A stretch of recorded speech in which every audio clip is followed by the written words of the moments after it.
I want to start off by acknowledging my colleagues, Karen Rogers and Bruce Watson. In particular, Karen and I gave a RED talk, which is a Rensselaer version of a TED talk, last Friday at our capital campaign kickoff and homecoming weekend.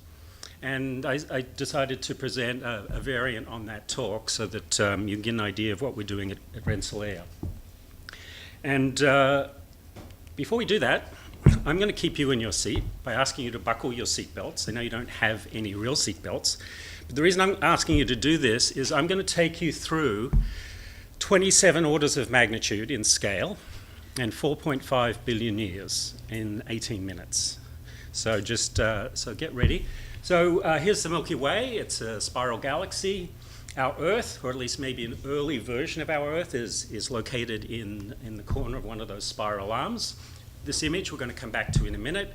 It's very, very early Earth, so it's not a real picture. It's an artist's rendition.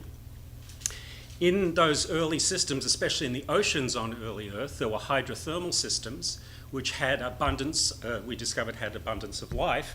But when did that life actually really begin to occur, and what happened to it afterwards?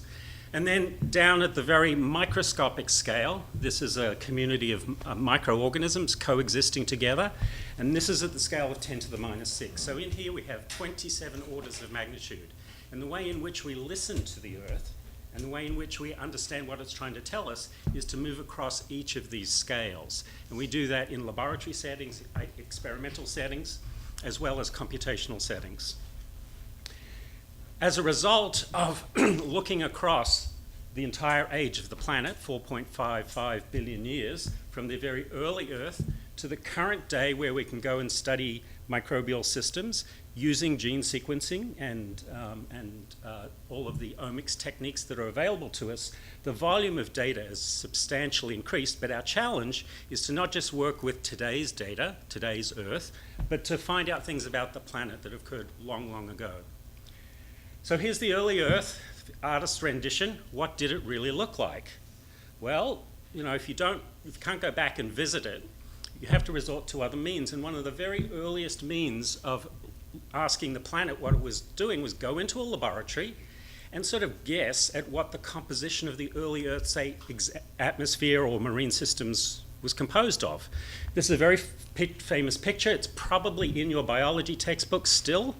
It's an experiment conducted by Miller and Urey at the Scripps Institution of Oceanography. And what they did, if you've never heard of this, is they put ammonia and methane in this particular receptacle and zapped it with static discharge. Does anyone know what they produced? They produced amino acids. Amino acids are the fundamental building blocks of proteins. Proteins fundamentally related to the formation of life.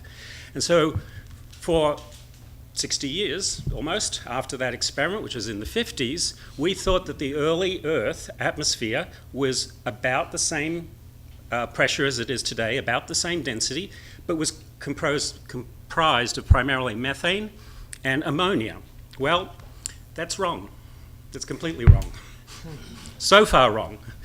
And it's partly wrong because we went in and we guessed. And what we've been doing in the last 15, 20 years is we've stopped guessing and we've started going out back to other parts of the Earth and ask the Earth by different means, minerals, fossils, and proteins, what were you doing at that time? Now, 4.5 billion years ago, what was happening? Well, it turns out that there's in Australia at Jack River, there are rocks that are 3 to 3.5 billion years old.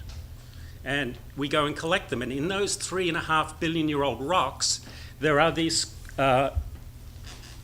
minerals. If you polish them, you call them gemstones. Scientists call them minerals.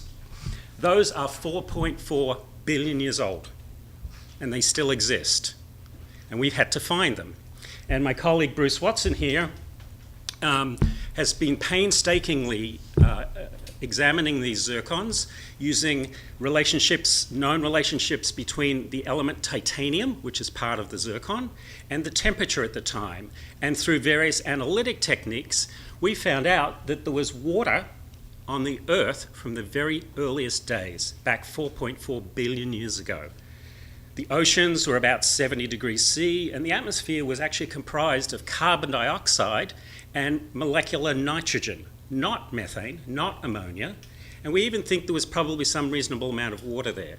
So we just have fundamentally changed by going and picking up these rocks and bringing them back to the laboratory and using very sophisticated techniques to analyze them. So that's good, that's early Earth. We have the zircons, but the Earth does evolve through time. And the Earth has gone through a series of movements at the system level. The continents have moved, oceans have opened and closed, and as a result of that, things that we go and pick up today in current Earth environments are not where they were billions of years ago, millions of years ago. So we have to use even more sophisticated techniques. So this is the so-called supercontinent cycle. Some of you may have heard of Gondwana Land and Rodinia and those things.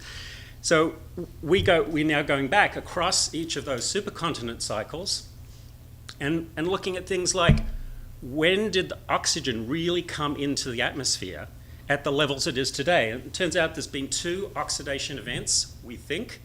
The first one is called the Great Oxidation Event, because it was the first. But there's been another one, but the grey here represents the tremendous, and this is an exponential log scale over here, tremendous amount of uncertainty. And so our job in listening to the planet is to start to use our knowledge of evidence of where the continents were and composition of the atmosphere changes over time. And those clues lie in minerals, fossils, and proteins. So one thing that we've done is we have an extensive mineral record, thanks to the fascination that humans have with collecting minerals. We have tremendous crowdsourced databases, MinDat, and scientific databases. And what's been very typical is that an individual scientist will go and study a particular mineral at a particular time in a particular place. The thing that's different now is big data, because we can now look at all of the data. And one thing we found out, one of the advanced analytics techniques, is that minerals have a social life. And a social life, many of you are involved in social networks, is best explored through network analyses. So this series of images at the top, without going into a great deal of detail, here are the ages, 4 billion years, 2 billion years, three-quarters of a billion years, up to the current age. This is the network of associations of chromium minerals. And it evolves over time. And it evolves in very interesting ways, and the way in which these networks are laid out tell us a lot about the evolution of those minerals, the temperature and pressure conditions under which they were formed, as well as traces of the composition of the atmosphere. Another tool that we're using is looking at where minerals occur together. That should be...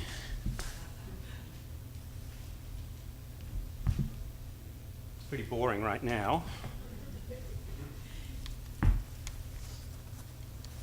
I don't see the...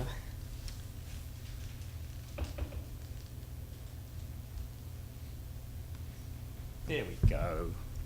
So this is the evolution of minerals occurring together over time. This is a chord diagram. And so here, on the left here, the silica-based minerals, the augite, and you'll see the complexity of the occurrence of minerals where they occur together. Also gives us clues as to the inner comparison between the minerals, because minerals have different chemical compositions, as well as being fairly cool to look at.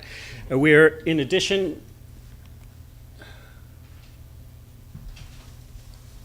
all right. In addition, we're able to now look, using visual analytics techniques, at all of the data that we have on minerals. And I'm not going to show you all of them, but this is 4 billion years of history. Here's the little supercontinent cycle, as you can see across here. And what you're seeing are the relative occurrences of minerals in certain locations for each of the metal elements in the first row of the periodic table. So it's called the first row transition element. So it's cobalt, nickel, chromium, titanium, zinc, vanadium, manganese, copper, and iron. And it's animated because it's a little bit hard, so it's called a skyline plot. And for the first time, mineralogists have been able to look at all of this data at the same time and draw correspondences between where the supercontinent cycles and the occurrence of minerals coincides and doesn't coincide, and which minerals show up in certain intercontinental cycles and don't show up in others. But there's one really important thing that you should know about this, and that is minerals go extinct. We tend to think of living things going extinct, but minerals go extinct. And that extinction is another really important thing that tells us what the composition of the Earth, because they go extinct under certain chemical reaction conditions above certain temperatures and pressures and other environmental conditions. So the next thing that we started to do was take for each of the individual elemental-based minerals. So all minerals are basically categorized by the primary element that they are composed of. This is the manganese network of all known minerals, and it has an extra set of data in there. Well, it actually has a lot of extra sets of data. And the colors represent particular formation conditions for those minerals. And in a minute, we'll go into it. This is called a bipartite network. A bipartite network has two types of nodes. One is the mineral and the other is its location. And so very hard to sort of tell what's going on here, but you'll see a basic structure. You'll see a very condensed area at the lower part of the network, and you'll see this more isolated, mostly red cluster up top. And this leads us by looking at this is all of the data on manganese. It's never been looked at before. We can now go and say, well, what's that cluster up there? And we can go in and explore it, and we can go and do clustering techniques and classification to find other commonalities between the manganese-based crystals. The other thing is, without going into too much detail, the separation between that upper part of the network and the lower part of the network actually gives us evidence on extinction. The fact that there is such a large distance between those two groupings tells us tremendous amount of information about Earth.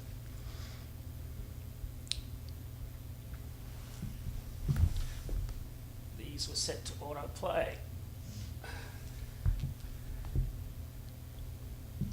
So these are some of the tools and techniques that we're able to sit alongside mineralogists, paleobiologists, and biochemists, and start to ask questions about these networks. And you'll see it's very interactive. You can pick out particular minerals, and the grey nodes, which here are a little bit hard to see, are the mineral localities.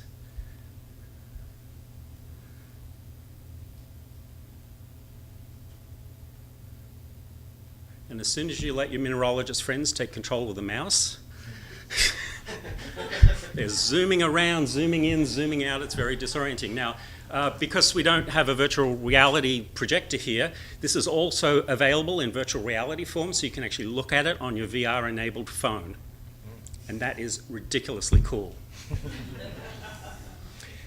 Here's an example. One of my favorite elements I'm studying right now is carbon. This is the carbon bipartite network. So the black dots are locations. The other colored dots are carbon minerals. The size of the dot is the relative occurrence. But there's things that we can extract out of this particular diagram, such as there's a time axis, we think, in this network diagram that's actually showing us the fact that there are more of the red co-occurring minerals of a very similar type that have existed for a very long time, and all the blue new ones around the end are very, very recently formed. So here's the VR rendering of the carbon network. Again, the grey is the localities, and we're just going to go in and take a look at this one.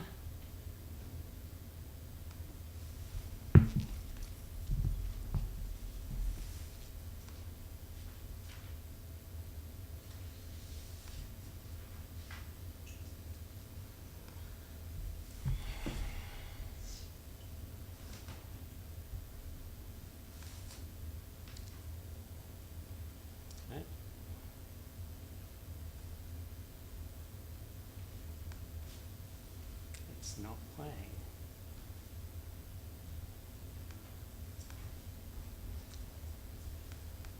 I don't have any control here. So close your eyes and imagine the same thing as that you saw before.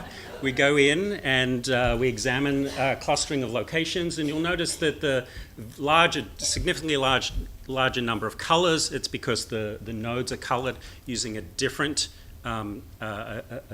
piece of data. It's the actual oxidation state, the +1 +2. So this is minerals. So we've gone in and we've started to all known minerals. We've found out that as we construct models of what these minerals have been doing, we've predicted that we haven't found around 1,500 minerals. There's still 1,500 minerals that should exist that haven't been found. And that's sort of interesting to ponder. So because people like minerals, they're off out searching for them. Now, I'm not going to cover fossils. Fossils are really cool. But just to say, colleagues that we're working with at Rutgers, Jana Bromberg, has been doing the same thing for proteins, constructing network analysis diagrams. So this is a network of protein evolution, and the red is the iron-based proteins, which we know is one of the very earliest forming minerals for proteins, and the much later ones are copper. So there's a time axis going through this particular network as well. So what have we got? As we go back in time, our coverage on Earth is of course limited because things have moved. So we can only collect things from where they were today. We can trace them in some cases back. We can do network analyses over time. But let's come back a little bit to the microorganisms, the settings that we started off with, where it coexist in communities, because there are opportunities for substantial amounts of data analysis in these environments today. So let's take a look at the microbiome. So one of the challenges with the microbiome, and microbiome is the assembly of a community of microorganisms, is that the conditions that are representative of earlier times on Earth, higher pressures, higher temperatures, different compositions, actually those environmental samples do exist on the planet. There's sites in Volcano, there's sites in Yellowstone National Park that actually have compositional conditions. And so we're about to undertake a project with colleagues at RPI that's going to go out and sample all of these. And you know, heads are cut off here, but Karen Rogers, Agung Julius, and Cynthia Collins. And what you're seeing here is an engineering approach to examining the environment. And the reason why we need to do this is, in environmental science, in Earth history, we have a sampling bias because we can't go back to all those places. We cannot create all the temperature and pressure and salinity and so on conditions, but we can do it in the lab. But we have to be able to transport the samples, the actual real physical samples. So at the beginning I showed you milli-urey. We don't want to guess at what those microorganisms are. We don't want to fake it. We're not trying to build a medicine or something like that. We're actually looking at Earth.